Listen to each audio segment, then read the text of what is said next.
Greetings, Judah. DFG here, getting flight. Hey guys, I just want to take a minute of your time and review Joe Biden's speech today. So-called president-elect.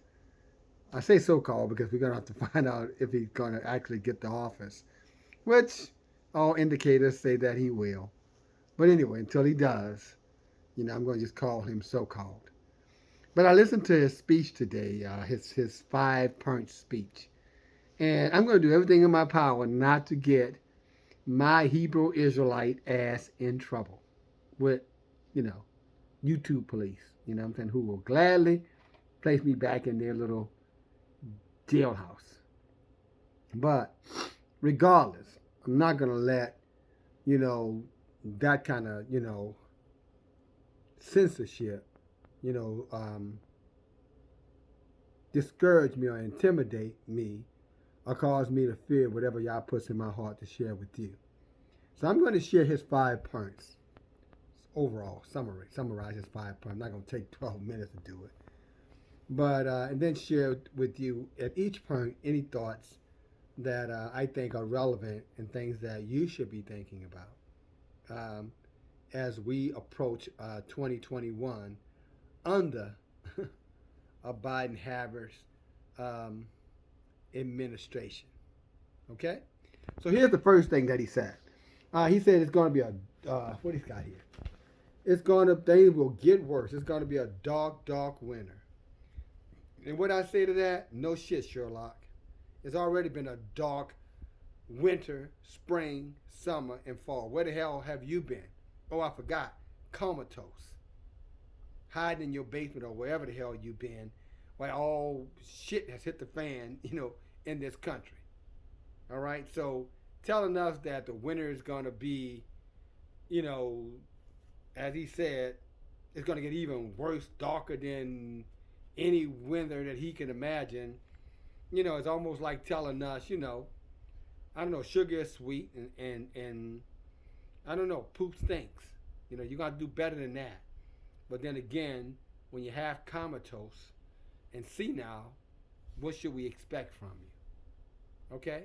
But that's the first thing. Forewarning us about how bad the winter is. It's going to be bad because he's going to do every damn thing in his power to make it bad. You can assure that him and the powers that control him, his masters, will do everything in their power to continue to put the pain upon the middle class, at least especially private enterprise middle class, who they have nothing to gain with private entities doing business. So if you're a private business owner, this country cares nothing about you. You follow me? Because it doesn't gain anything by your independence. Your money goes to you. If you're a public enterprise or a public traded company, it's a little bit different because they're probably vested in you. So obviously they're not going to do anything to harm you. I.e., that's why you see the Burger Kings and the McDonald's, and all these other, chain restaurants open and chain hotels open, things of that nature. But all the private business, as you can see, they're damn near on their last breath, so to speak, a figure of speech. So this dark winter that he's talking about, it is going to be dark. It's going to be dark, and it's going to be one that the plague is going to make a lot of people very, very sick, and some of the people are going to perish. All right? And they're going to perish because they didn't take heed. They didn't prepare themselves years ago when we talked about physical fitness, exercising, getting healthy. We talked about this. Arming yourself, being ready for invaders, having food stored, in case, or not in case, when this time came. And so many of them are going to be destitute, homeless, streetless, starving, food lines, bread lines, what I'm saying, unemployed, and unhealthy. So yes, it is going to be a very, very dark winter. But again, no shit, Sherlock. We didn't need you to tell us that. Point number 2. The distribution of the vaccines at warp speed. And he wants the vaccine. He wants to vaccinate 1 million Americans in 3 months. So that's 1 out of 3 Americans he wants to have vaccinated in his first 100 days in office. He calls it warp speed. Now, to give you an example, what that's going to have to look like. you know, under the Trump administration and rolling out these vaccines, they wanted to have what 20 million people vaccinated by the end of December. Now we're at December 29, a couple more days left. They set a 20 million goal. They're vaccinated 1 million. And I think some of us, well, we know who they vaccinated, and we also know uh, who don't have any goddamn plans to get vaccinated. But anyway, they had a goal of 20 million. They've vaccinated 1 million. Now, and that's in 1 month. This guy is saying in 3 months, he's going to have 100 million Americans vaccinated. That's going to be really, really interesting to see how that is accomplished. And I say that not because of their their what's the word? Because of their creativeness, the ingenuity. I'm not saying that word right. Their smarts. I'm not speaking to that. I'm speaking that it can be interesting to see how they're gonna get 1 out of 3 Americans, to step up to the plate and get the shot, willingly, So, but he said with warp speed. That's in his first 100 days in office, 100 million. Got big balls. Let's see if he can back them up. Okay, he can back up those words. Number 3. He will spare no effort to vaccine, and I think I shared that already, 1 million shots a day. I'm just quoting what he said. He will spare no effort. Now he said he would go to heaven and hell. This is a quote unquote. He would go to heaven and hell to make it happen. So if he's saying he will spare no effort and he would go to heaven and hell, he will move heaven and hell to make sure it gets done.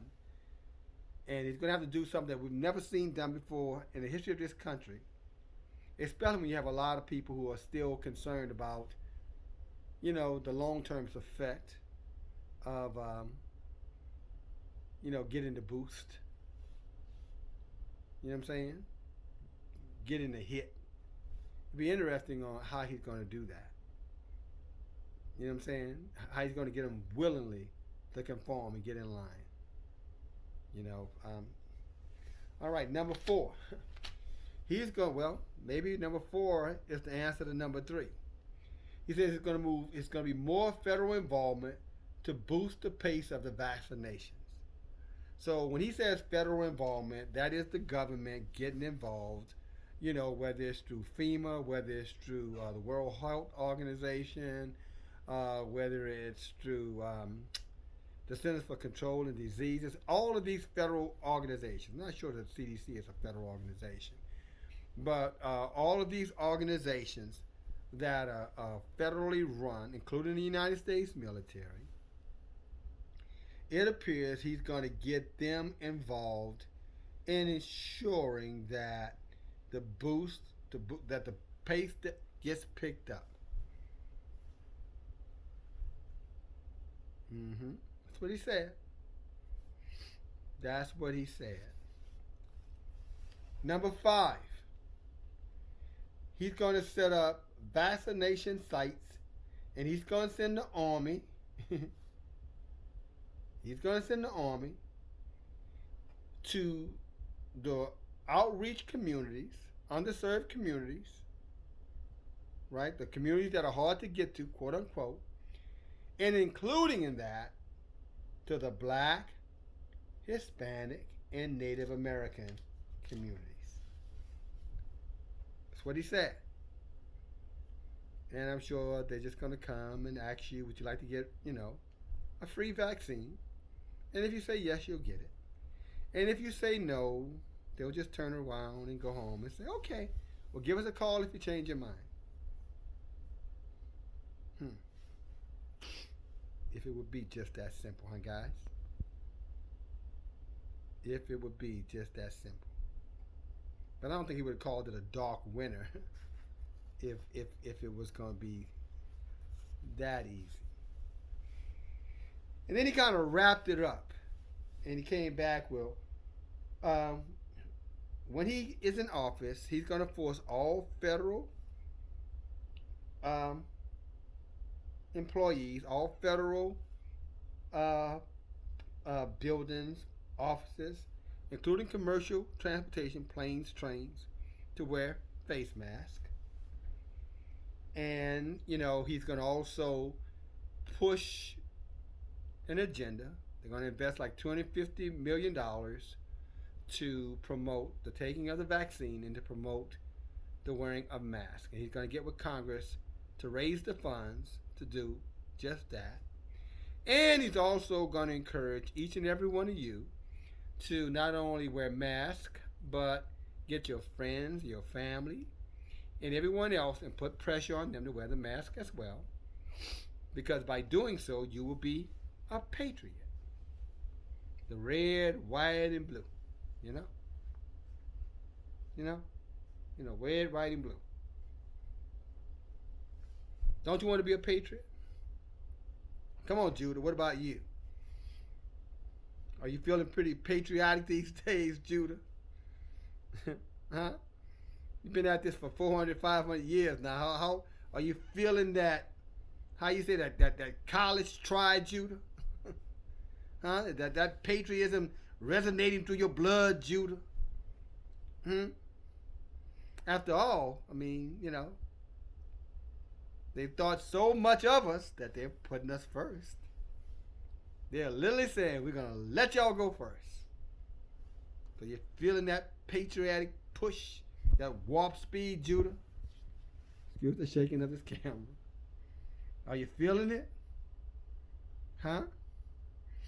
Are you understanding it, Judah? Are you reflecting on it, Judah? Are you looking back over time, Judah, to look at the past and measure it up with the present? Judah, do you remember the saying that those that forget their past are doomed to repeat it? Sort of like Tuskegee. You were the test subjects, and they reaped the benefits of the results from their experiments on you. I think I said that about right. So that's it. Took Joe Biden 12 minutes, took me 12 minutes and 54 seconds, but I'm going to go to 13 minutes and something. But this I'll tell you guys. Proverbs chapter 1, it's a statement that Solomon, our Uncle Solomon says here, with all you're getting, get an understanding. And I will tell you that it is time to gain understanding, gain insight, to step back, reflect, ask Yah for wisdom, not just knowledge. Scripture tells us knowledge without wisdom is vain. That's what he means by getting understanding. So with all you're getting, get an understanding. And once you got that understanding, then the Rahu, which they call the Spirit of Yah, will guide and lead you into all truth. Okay? So I just wanted to share Mr. Biden 5 things with you guys. Interesting, all of it was around COVID, huh? I wonder why. Talk to you later.